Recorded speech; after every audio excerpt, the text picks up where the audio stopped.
can be seen.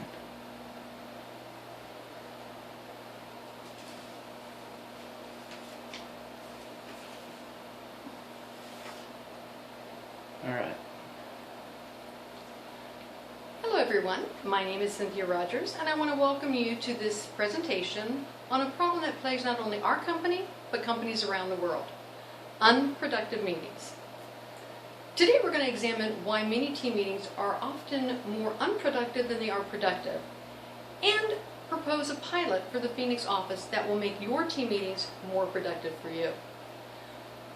We'll review causes for unproductive meetings, the average cost that our company spends on a team meeting, ripple effects to our company, customers, and you, the customer service representatives. We're also going to look at some proposed solutions that have been successfully implemented both by external companies as well as our own. And then we're going to get to the point that's most important to you: what's in it for you?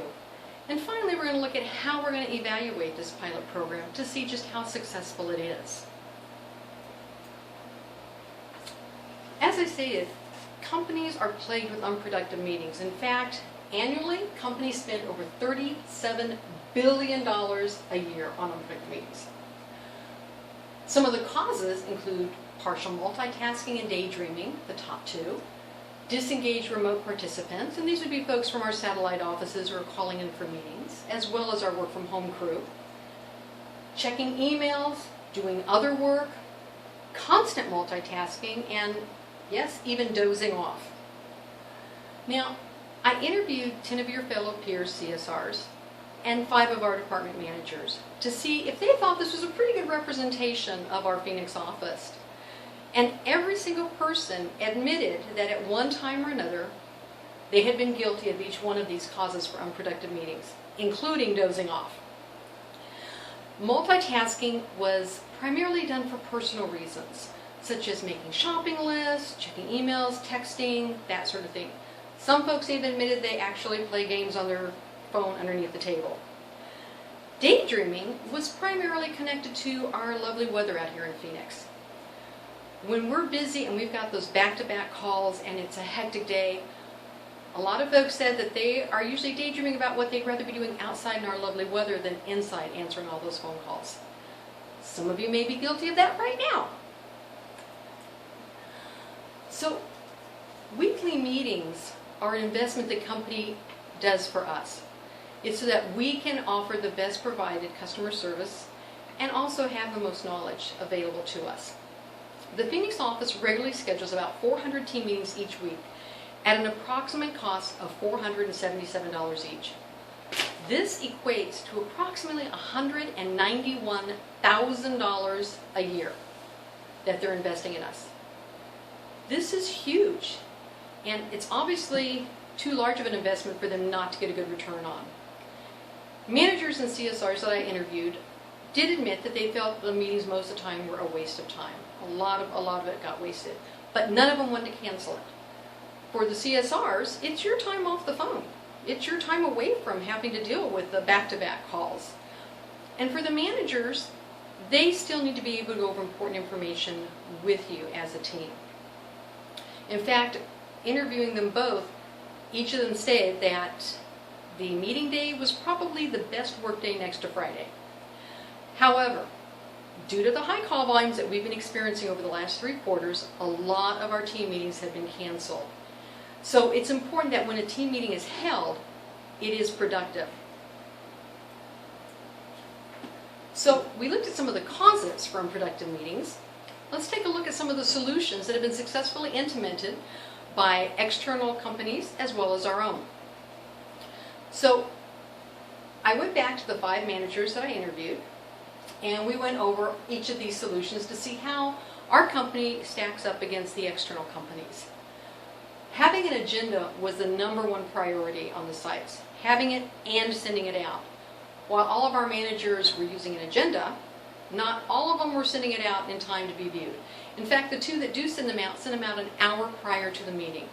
Now, we all know with back-to-back phone calls, that is simply not enough time to review what's going to be happening in the meeting. Something that I found interesting was that the external corporations had changed their meetings to 30 minutes. They found that this was enough time to get across the important information they needed to go across, and got rid of all the filler that goes along with the team meetings. This way it was much more compact for them. Now, while one of our managers here at the office stated that they were doing the same thing, they put all the important information in that 30 minutes, but then they gave that 30 minutes back to the CSRs to go to the facilities, catch up on trainings, do whatever, as long as they were back on the phones after that allotted hour for the team meeting. Pen and paper was something that has not been implemented here at our company. The reason external companies said no more phone calls, no cell phones, is it made sure that folks weren't doing texting, weren't checking emails, weren't playing games under the table. Designated timekeeper was also important to keep everybody on track. While we did have 2 managers who used a designated timekeeper, they did admit that they weren't always on top of things. Parking lots, great to keep people from going off on a bunny trail. Only 1 manager was using it, but admitted that quite often, once the meeting was over, those parking lot topics were usually forgotten as well. Something that was unique to our company was to stop stating the mission statement at the beginning of the meeting. As you know, that can take anywhere from 2 to 3 to 5 minutes, so that's a lot of time when you only have a 30-minute meeting. They didn't feel it wasn't required that we all know our mission statement. So 2 things that they were not doing, however, was starting the meeting on time and recapping. And this is because that starting the meeting on time, they wanted to make sure everybody was there, and you know you get stuck on calls. However, by starting the meeting on time and then recapping, anyone who does come in late, the recapping will give them that high-level information that they need. So they're really not missing out on anything.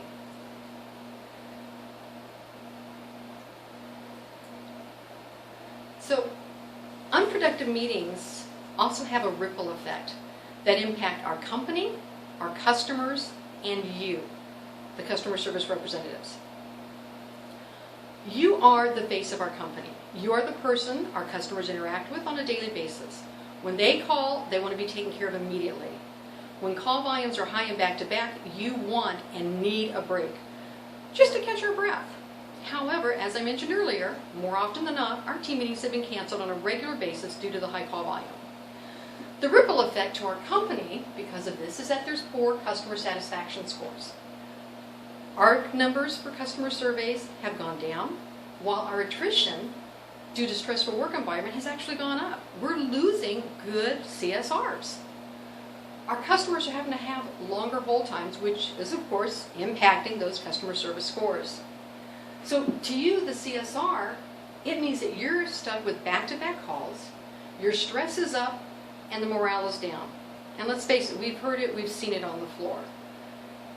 But another impact to the employees that a lot of you may not be aware of is that this also negatively impacts our employee events, our holiday lunches, our family events, as well as our yearly compensation. Our bonuses are tied directly to those customer satisfaction scores and the bottom line. I don't know about you guys, but I've gotten really used to getting my bonus and my raise every year, and I do not want to lose it. So I asked your managers if they would be willing to try some of these solutions that we have out there. A lot of them said that they would be willing to try them, although they are concerned about the 30-minute meeting. Definitely showed that we can get this done in the 30-minute meeting, and I'm going to show you how it's going to benefit you not just on the day of the meeting, but throughout your entire work week. So by changing our meetings to 30 minutes and staggering them at 20 minutes apart, we can have extra coverage on the phones. The Phoenix office schedules approximately 80 team meetings every day between 10 a.m. and 3. At 15 CSRs per team, at any given time, over 240 CSRs are off the phone office-wide. When call volumes are high, the company simply cannot justify pulling that many people off the phone.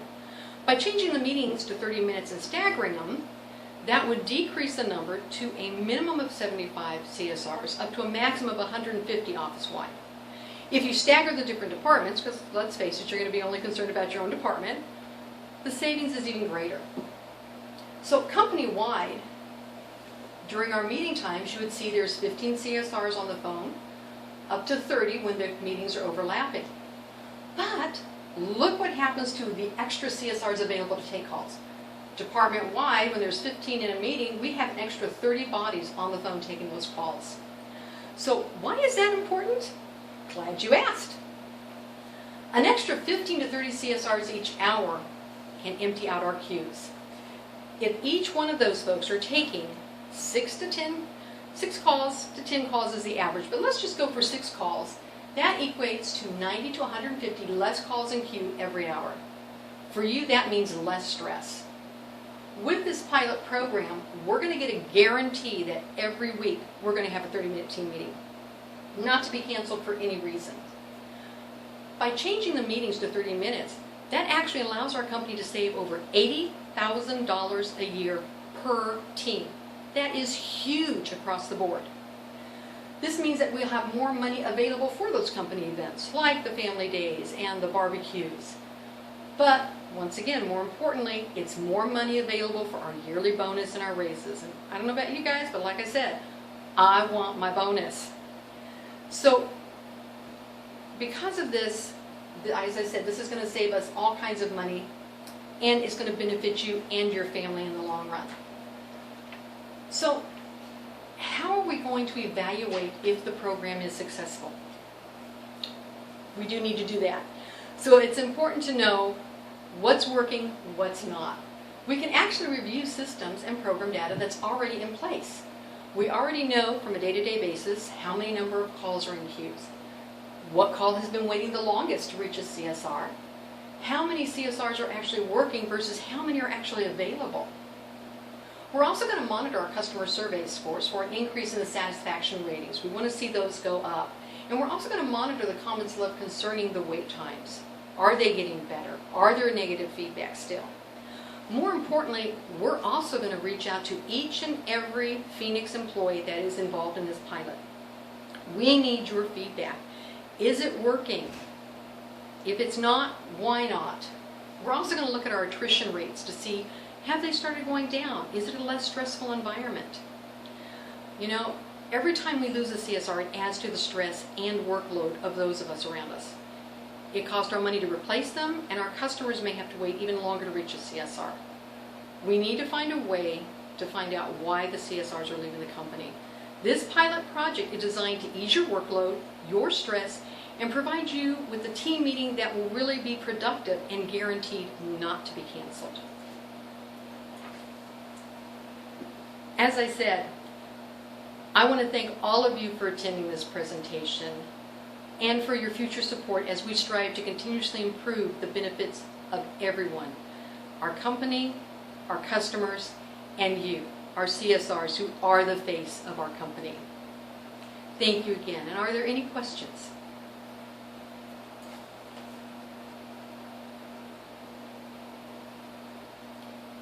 All right.